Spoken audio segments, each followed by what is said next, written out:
আচ্ছা, কাউকে ভালোবাসতে গিয়ে তুমি কি তোমার সেলফ রেসপেক্ট হারিয়ে ফেলছো? যদি এমনটা হয় তাহলে মাথায় রেখো, তুমি ওকে ভালোবাসোনি, বরঞ্চ তুমি নিজেকে হারিয়ে ফেলছো।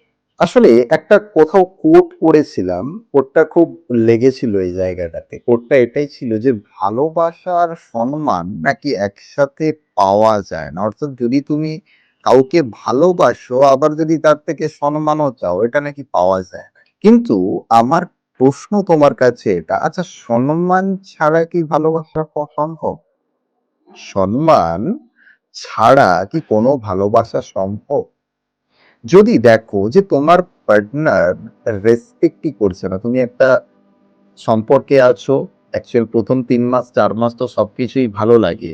তারপরে সমস্যাটা শুরু হয়।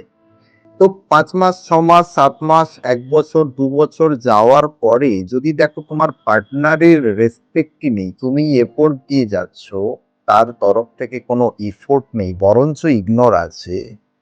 মাথায় রেখো এই সম্পর্কটা থেকে বেরিয়ে যাওয়াই তোমার জন্য ভালো। কারণ আজ বা কাল তুমি ব্যথা পাবে।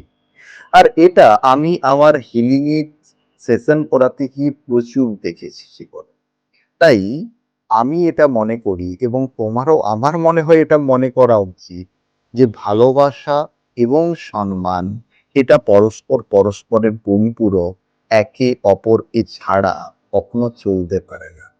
যেখানে ভালোবাসা থাকবে আমার মনে হয় সেখানে সম্মান থাকাটা জরুরি এবং একান্তই কাম্য। আর যেখানে সম্মান থাকবে সেখানে ভালোবাসা এমনি এমনিই আসবে।